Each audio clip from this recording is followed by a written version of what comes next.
Est-ce que vous avez des questions par rapport à ce qu'on a vu la semaine dernière ou par rapport aux thématiques de cette semaine? Oui, Samuel. J'ai eu du mal à faire la différenciation entre le comité de projet et le comité de pilotage. Yes. Alors, ces deux Oui, thématiques, mais je comité vous de dis, voilà. projet, ouais, pas de souci. Ces deux thématiques, comité de projet et comité de pilotage, sont abordées en semaine 4, c'est la première journée. Alors pourquoi? C'est vrai qu'on en parle beaucoup hein, jusqu'à maintenant, enfin, en tout cas un petit peu. L'idée est que lorsqu'on arrive en semaine 4, vous arrivez à rapprocher un petit peu les wagons de tout ce qui a été évoqué par rapport à ces deux comités. Mais ça n'empêche pas que je vous en parle, évidemment. Euh, les deux comités, hein, comité pilotage et comité projet, sont deux instances de communication qui sont animées par le chef de projet. Il y en a une qui est de l'ordre opérationnel, donc qui va servir à travailler en fait avec les personnes du terrain, les personnes qui font les réalisations du projet, qui sont impliquées dans les lots de travaux. L'idée du comité de projet est de faire un état des lieux du projet, d'aller en profondeur sur les différentes thématiques du projet, de savoir quelles sont les perspectives court terme, quelles sont les prochaines échéances. Alors que le comité de pilotage, lui, est plus au niveau de la direction de l'entreprise. Donc au comité de pilotage, on va avoir par exemple le sponsor qui fait partie du comité de pilotage, qui a un rôle de Commanditaire. décision. Donc D'accord. l'implication du commanditaire et des personnes issues de la direction, qui peuvent être aussi des acteurs du projet, comme le responsable utilisateur, responsable fournisseur, sont des personnes qui ont besoin d'avoir une connaissance à très haut niveau par rapport au projet. Et l'idée, lorsque vous animez cette réunion, de pouvoir leur apporter tous les éléments par rapport à la progression du projet et, si nécessaire, d'avoir des points par rapport à des décisions. Imaginons qu'il y ait en faisant avec l'équipe projet, on se rend compte que il faut par exemple peut-être plus de budget parce que si on veut vraiment faire ce produit-là, on se rend compte que finalement c'est plus compliqué. Ben là, du coup, ben, on dit on va lever la main, on va arriver au comité de pilotage et on va indiquer sur une page en disant ben voilà, il était prévu qu'on consomme 1000 euros pour faire cette activité-là. On pense finalement qu'il en faut 10 000. Est-ce que vous validez oui ou non l'extension? Et là, c'est au comité de pilotage qu'on peut prendre cette décision, avec l'autorité de changement qui fait généralement partie un petit peu du comité de pilotage. Donc voilà les deux différences entre les comités. Tu un mode système qualité. Ton comité de pilotage, c'est un peu ta revue de direction où tu montres un peu comment sont tes indicateurs et si tu as besoin de prendre des décisions qui appuient ton projet. Alors que le comité de projet, on est sur l'opérationnel de la gestion de projet avec tes différentes tâches ou sous-tâches. Tu regardes C'est s'il y ça. a si tu as eu des difficultés à passer tel cap, etc. Donc on est vraiment plutôt sur l'opérationnel du projet. C'est ça. Exactement. Tout à fait. Tout à fait. Oui, Myriam. Alors, moi, j'ai aussi une question parce que les livrables, pour moi, c'est pas très clair en fait. Alors, les livrables du projet. Les livrables du projet sont ce qu'on attend du projet quelque part lorsque si le projet est là, c'est parce qu'on souhaite que des livrables soient fournis par le projet. Euh, on attend à ce qu'un livrable puisse être décomposé en plusieurs activités qu'on peut appeler lots de travaux. Ces livrables sont soit un lot de travaux, donc quelque part un projet est composé de un ou plusieurs livrables, et donc la composition de ces livrables font les produits du projet, donc quelque part ce qu'on attend du projet. Euh, pour un livrable donné, donc pour un livrable, on peut le décomposer en plusieurs activités qu'on appelle lots de travaux. Donc des activités qui sont suffisamment petites pour qu'on puisse bien les contrôler. C'est-à-dire que pour un livrable, on fait d'abord le lot de travail numéro 1, le travail numéro 2, le travail numéro 3, et lorsqu'on a l'ensemble de ces trois lots de travaux, eh ben, ça nous fait le livrable numéro 1. Donc quelque part, c'est une hiérarchie qu'on a. Un livrable, pour le matérialiser, et pour ça je vais peut-être prendre un exemple, l'exemple d'une voiture. Si le projet est de construire une voiture, donc le livrable final sera la voiture construite. Mais pour en arriver à cette voiture construite, il y aura peut-être des livrables qui vont se produire en parallèle. La partie châssis, par exemple, la partie moteur et la partie intérieure. Donc, ce seront peut-être pas les mêmes équipes qui vont travailler sur ces trois activités. Pour autant, ces trois livrables sont nécessaires à composer les produits du projet qui, au final, seront une voiture assemblée. Est-ce que Ça veut dire qu'on ça- on peut dire que un livrable, c'est comme une étape. Alors c'est une étape, mais c'est une étape qui peut se concrétiser. Euh, J'aime pas trop le terme étape, même si c'est pas tout à fait faux. Mais quelque part, c'est pas tout à fait faux, c'est vrai. C'est bien une étape à réaliser dans le projet pour que le produit fini puisse arriver. Donc tu n'as pas tort, tu n'as pas tort. C'est bien une étape. Ok. Et les lots de travaux, donc, ce sont les choses qui rentrent dans cette étape pour arriver à la conclure. Exactement. Et l'autre travaux, ce sont les différentes activités à réaliser pour réaliser le livrable. Ok, merci. Dis-moi, hein, si c'est pas clair, je peux apporter plus, même par rapport à un Peut-être que, contexte qui... ouais, mais c'est ça justement. Peut-être que dans les projets que j'ai eu à réaliser moi, en fait, il n'y avait pas 50 000 étapes et pour moi, il y a un livrable, c'est la fin du projet, quoi. Oui. Alors, par exemple, qu'est-ce que tu pourrais me donner en exemple par rapport à ton contexte, Bah, je, qu'on puisse ouais, je vais reprendre l'exemple que j'ai donné dans les exercices là. Organiser un webinaire et la fin, pour moi, le livrable, c'est la réalisation du webinaire. Mais dans toutes les étapes qu'il y a avant, il faut contacter les intervenants, il faut réserver les salles, il faut avoir la distance Zoom, etc. Et est-ce que ça, ce sont des livrables en soi? Parce que moi, ça me paraît un peu petit, quoi, en fait. Alors, ça paraît petit, mais sans ces livrables-là, ton webinaire n'existe pas. Donc, en effet, ton webinaire, c'est un ensemble d'activités que tu auras préparées en amont pour que le webinaire puisse exister. Ton webinaire va intervenir à une date précise. Donc, ce webinaire a besoin, en effet, d'avoir des interlocuteurs validés. Donc, ça, c'est une étape. Mais aussi d'avoir un contenu. Donc, quelque part, un contenu qui est préparé. Est-ce que ton contenu est diffusé en plusieurs contenus qui seront peut-être partagés par plusieurs intervenants différents? Donc pour moi, c'est trois. Par exemple, s'il y en a plusieurs, euh, l'ensemble de ces contenus font en sorte que, en effet, on arrive à, pour chacun des contenus, à un livrable. Donc tu peux le décomposer comme tel. En effet, c'est moins matériel. J'ai essayé de le schématiser moi avec quelque chose de Ouais. concret, mais un livrable n'est pas forcément matériel.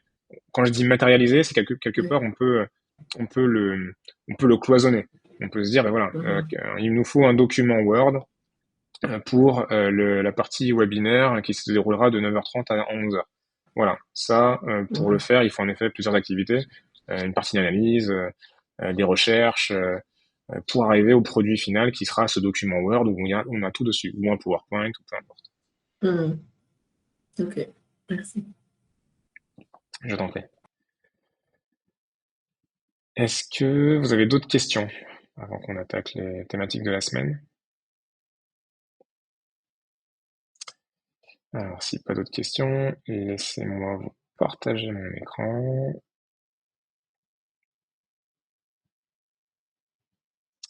Tac. Donc cette semaine, on avait deux volets principaux qui étaient donc la structure et les compétences. En termes de structure, donc on en a parlé un petit peu là avec la réponse aux différentes questions. La structure est importante par rapport à comment le projet est organisé. Donc ce que je propose, hein, et ce qui est évoqué dans notre session de formation, c'est que un projet est divisé en trois grandes étapes, donc qui sont donc trois phases du projet. Donc la phase d'initiation, la phase d'exécution et la phase de clôture. Donc cette phase d'initiation, c'est le démarrage du projet, quelque part les prémices. On y inclut donc le cahier des charges et l'aboutissement de cette phase d'initiation est d'arriver au contrat du projet, quelque part le contrat que passe l'entreprise avec vous et votre organisation de projet, qui est le business case. Donc l'initiation est donc l'étape préparatoire qui va préparer l'exécution, la réalisation du projet. L'exécution, donc là on est dans le faire. L'exécution va représenter toutes les activités opérationnelles qui vont être nécessaires pour la réalisation du projet, pour le déroulement des livrables, pour l'organisation aussi de l'équipe projet pour obtenir donc ces livrables. Et donc à la fin de l'exécution, on est en mesure d'avoir le produit fini, donc le ou les produits finis qui sont attendus par le projet.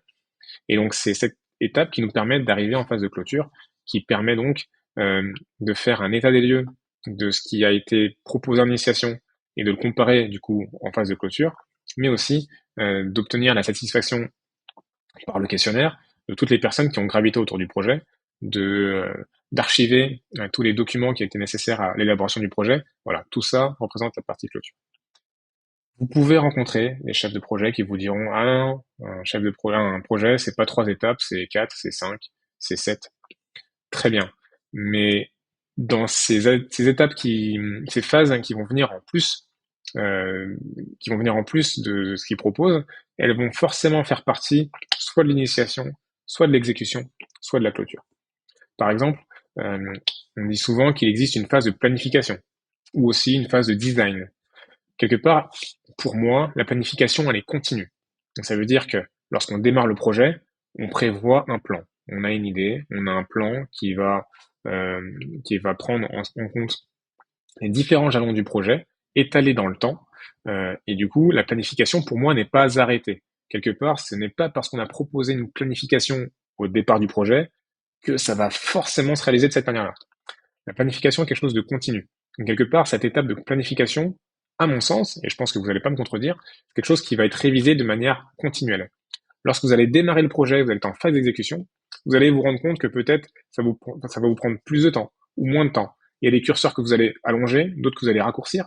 Et quelque part, cette planification, vous allez la faire peut-être tous les mois, justement peut-être pour présenter le comité de pilotage, en présentant un plan à jour par rapport aux réalisations qui sont en cours. Donc, la planification n'est pas une étape qui vient s'intercaler entre l'initiation et l'exécution, c'est quelque chose de continu. Autre chose, la partie design est quelque chose qui peut intervenir durant la phase d'initiation, par exemple. Il vous faut peut-être un design de la solution avant d'avoir le business case, avant d'avoir le contrat du projet. Ou bien, on se dit que l'initiation va servir à préparer le budget qui va inclure de faire le design. Donc voilà, c'est pour ça que l'étape de design, c'est bien de l'avoir aussi, mais soit elle est dans l'initiation, et donc on inclut, on se dit que le design est nécessaire pour réaliser la partie budget du projet, soit on se dit que le design fait partie de l'exécution, donc quelque part, dans l'exécution, on se dit qu'on va réaliser un design, qu'on alloue un budget pour ce faire, et dans ce cas-là, c'est une autre étape. Est-ce que, en termes de structure, vous avez des questions? Est-ce que ça vous paraît clair? Je vois des hochements de tête. Très bien. Alors, juste un instant, j'ai juste mon fils qui est malade, il vient de se réveiller, il a fait 3 heures de sieste ce matin, je vais juste aller le chercher, et j'arrive. Merci. Désolé.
Mes excuses.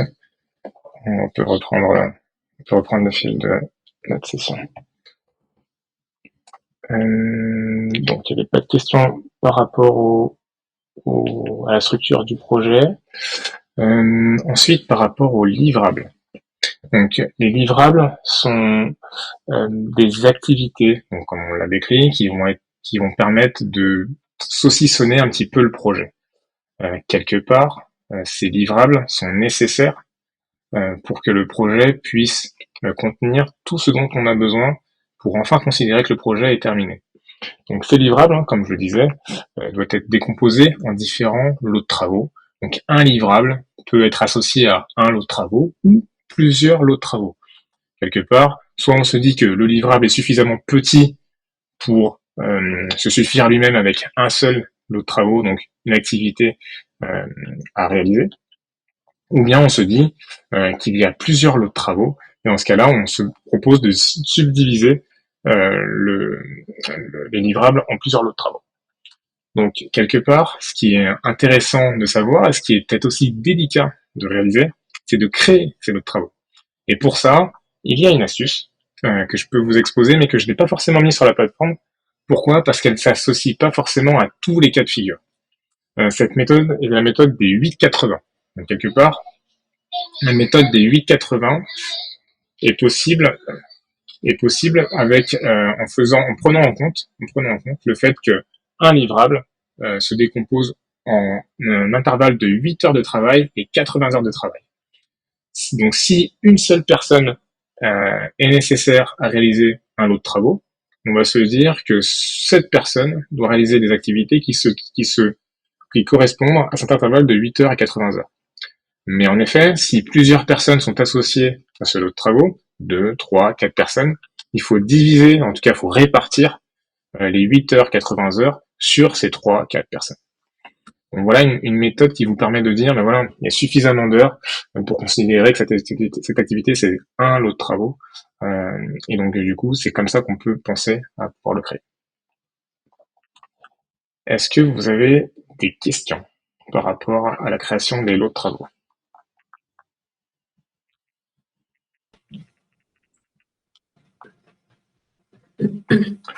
Oui, Mariam. Oui, dans cette semaine, tu nous as passé un Excel qui peut servir Oui. de suivi. Et j'ai vu qu'il y avait plusieurs feuilles dans l'Excel. Et j'imagine qu'il y en a une qui est dédiée au lot de travaux. Est-ce que cet Excel, tu pourrais nous le passer Ah non, parce qu'en fait, peut-être le lien. Alors, attends, je m'essaye de me souvenir. Je vais regarder dans les documents. Et puis, en même temps, j'avais une suite de la question. Ouais, dis-moi. Moi, j'ai utilisé des Excel que j'ai créés moi-même avec une seule feuille. En fait, j'avais même pas imaginé pouvoir mettre plusieurs choses sur différentes feuilles. Je suis plutôt visuelle, donc là, j'avais tout sous le nez, mais voilà. Et c'était un Excel pas en ligne, en fait. C'était un Excel que je construisais moi et puis que je mettais après en ligne. Oui, ça c'est la même chose. C'est exactement la même chose. C'est vrai que les Excel maintenant peut se partager avec les espaces partagés du coup comme SharePoint, surtout dans les grandes entreprises. Et c'est vrai que c'est de cette manière-là qu'on est capable d'avoir un outil qui est à peu près collaboratif puisque n'importe quelle personne peut contribuer à, à mettre à jour ce document, à mettre à jour le tableur, donc Excel, et du coup ça permet d'avoir un document qui est partagé. Donc ça c'est plutôt, en effet c'est le même principe. Ouais, ok.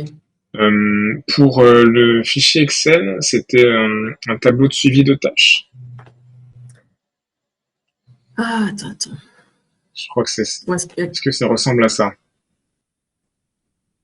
Attends. Oui, peut-être, mais en fait, en bas, il y avait tout plein de feuilles, tu sais. Attends, je retrouve le truc. Ou est-ce que quelqu'un se rappelle de ça? En fait, c'était bien ce tableau-là, mais ce tableau fait partie d'un fichier, et le fichier, on le voit dans la vidéo, je crois. D'accord. Oui, ça me parle. Ok. Oui, en effet. Oui, c'est la vidéo que j'ai fait pour. Oui, en effet. Ouais, je l'ai bien. J'ai créé ce document. J'ai créé ce document pour la plateforme et donc pour réaliser cette démo vidéo sur Rework.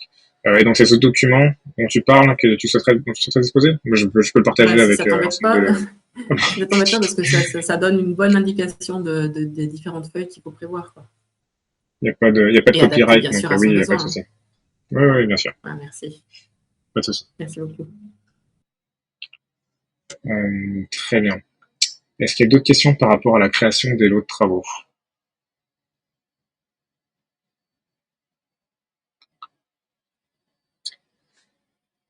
Non, si pas d'autres questions avec le hochement de tête, c'est parfait. Le deuxième volet de cette semaine était dédié aux compétences.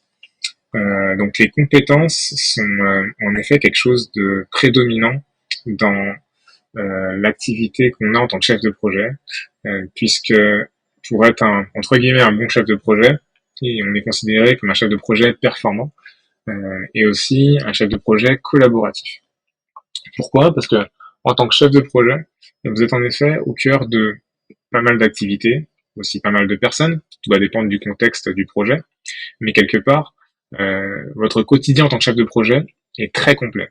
Donc, vous devez avoir un peu l'œil partout, l'œil sur les finances, l'œil sur les tâches, l'œil sur les personnes, être sûr que l'ensemble concorde et aussi tient la route, l'ensemble tient la route par rapport à ce qui a été proposé, lorsqu'il a été validé, lorsque le projet a démarré.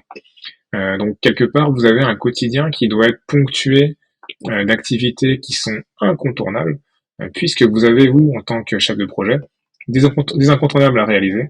Il y a notamment ces deux échéances que sont le comité de projet et le comité de pilotage. Et donc, quelque part, ces deux échéances nécessitent que vous ayez un travail préparatoire de manière à ce que vos deux réunions de réunions hebdomadaires ou mensuelles puissent se réaliser. Donc, pour ça, il y a en effet la réalisation des reportings financiers, le suivi des livrables, être proactif dans la réalisation du suivi des risques. Il y a aussi, là, par rapport aux incidents, vous avez aussi toutes les activités qui sont nécessaires pour que l'équipe puisse bien fonctionner, donc avec un suivi qui est quotidien et qui est proche. Et donc tout ça fait partie du quotidien du chef de projet. Ensuite, en termes de qualité, vous devez forcément être un bon communicant. Pourquoi? Parce qu'en effet, être au cœur de plusieurs personnes, c'est important de communiquer efficacement, de communiquer de manière à ce que les gens puissent vous comprendre, et de manière à ce que les gens puissent savoir ce qu'ils ont à réaliser. Donc quelque part, la communication est la clé. Oui. La communication est la clé pour tout ça. La réactivité, c'est aussi très important. Pourquoi? Puisque en tant que chef de projet, vous allez certainement recevoir de la part de votre commanditaire des décisions pour lesquelles il va falloir être réactif de manière immédiate.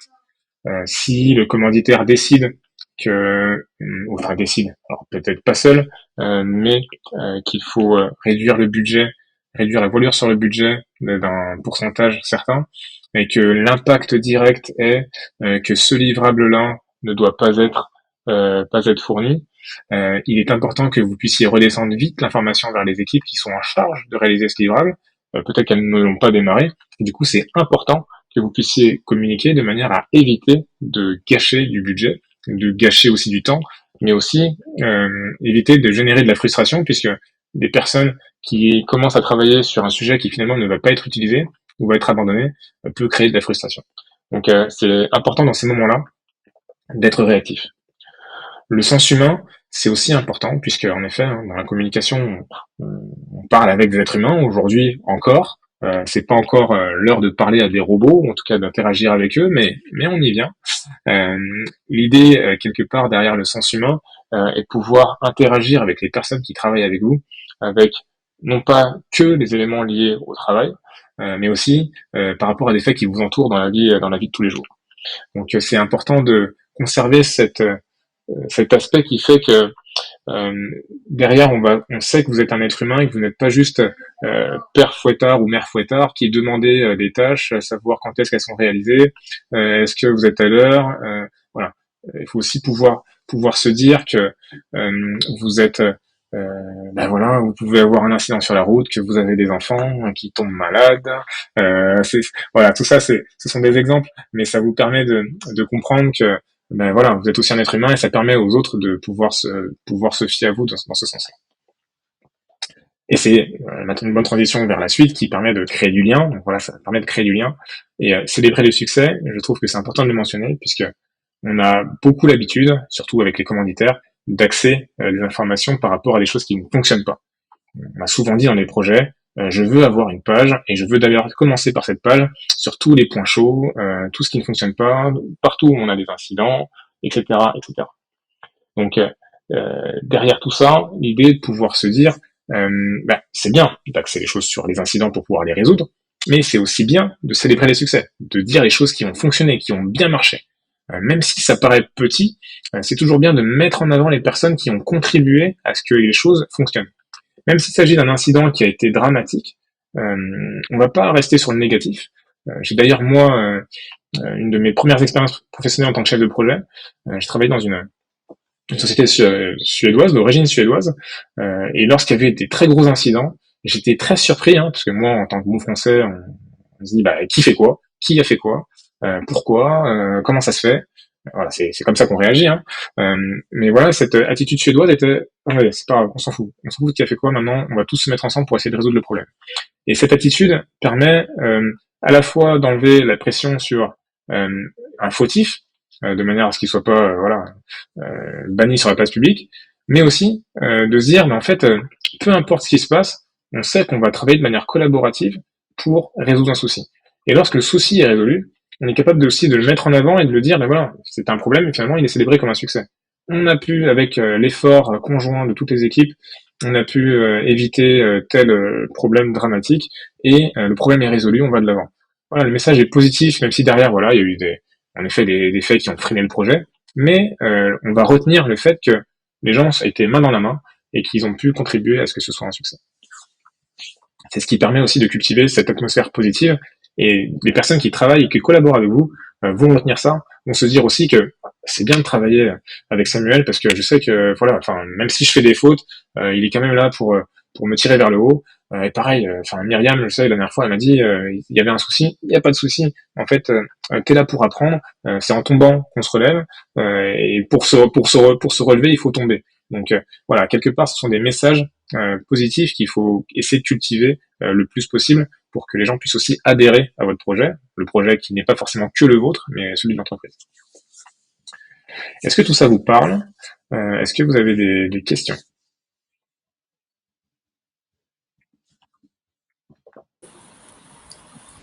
Du coup, je voulais juste, c'était pas une question, c'était plutôt une remarque. Moi, je suis pas mal en retard justement dans les cours sur l'application parce que ma fille était malade, tout comme votre fils la semaine dernière, donc j'ai pas pu avancer. Mais j'ai trouvé justement que le début, la première semaine, avec un peu la présentation et tout, j'avais du mal un peu à voir ça concrètement, d'autant plus que j'ai pas un projet en cours, donc pour l'identifier et l'imager, on va dire. Et là, j'ai trouvé que les éléments justement de cette semaine avec le contenu d'aujourd'hui, c'était beaucoup plus parlant. Donc voilà, c'était bien intéressant et j'y vois plus clair en tout cas de mon côté par rapport aux premiers éléments que j'avais et rattacher un peu les 2 semaines. Très bien, franchement, c'est là pour ça, donc merci pour cette remarque. Et n'hésite pas si tu as des soucis par rapport à réponse aux différentes questions, parce que t'as pas forcément un projet à proprement dit, c'est pas grave, tout projet, même personnel, organisé. Justement, je savais pas si j'étais obligée en fait, obligée, c'est compris. C'est mais pas une obligation, c'est pas une obligation, c'est mieux plus pour, si vous avez un projet, quand je dis vous, l'ensemble, si vous avez un projet, c'est bien de l'utiliser, comme ça vous permet de vous transposer avec et de se dire Joy il a dit ça, alors comment ça marche chez moi? Alors en effet, s'il n'y a pas de projet, c'est pas grave, puisque dans beaucoup d'exercices, j'essaie de prendre des cas différents. Effectivement, personnel, etc. Mais je me demandais si, par exemple, un projet de voyage, ça peut tout à fait faire l'objet de ce type de formation. Tout à fait, tout à fait. Le projet de voyage, c'est bien. D'ailleurs, j'ai un exercice par rapport à ça, avec un voyage en Égypte. Le seul truc par rapport au voyage, c'est que il y a pas d'informations par rapport à la rentabilité. Il n'y a pas beaucoup d'interlocuteurs. Mais voilà, ça reste un projet qui se construit avec des étapes. Donc c'est important de pouvoir avancer là-dessus. D'accord. Bon, je vais réfléchir pour imager un peu plus. Merci beaucoup en tout cas. Je vous en prie, je t'en prie. Est-ce qu'il y a d'autres questions?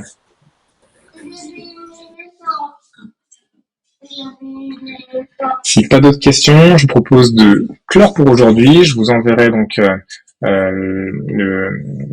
décourager des exercices de cette semaine. Et je vous enverrai aussi un email où tout est écrit en bleu, donc pour ceux qui passent l'examen, qui va vous informer sur toutes les modalités par rapport à l'examen. Donc quelque part, ensuite, du coup, la semaine prochaine, on pourra peut-être parler un peu plus longuement sur comment se déroule l'examen. Comme ça, on pourra aussi en discuter la semaine prochaine sans souci. Et donc la semaine prochaine, vous allez travailler sur l'anticipation et la proactivité. Donc il y a toutes ces notions de gestion de risque, gestion d'incidents, gestion de problèmes, et donc toutes les méthodes qui sont associées. Donc prenez des forces ce week-end, la semaine prochaine sera très intéressante. Je vous souhaite un excellent vendredi, un excellent week-end, et puis je vous dis à la semaine prochaine. Merci beaucoup. Bonne journée, bon week-end. Au revoir. Bonne journée à tous. Au revoir, merci. Au revoir. Au revoir.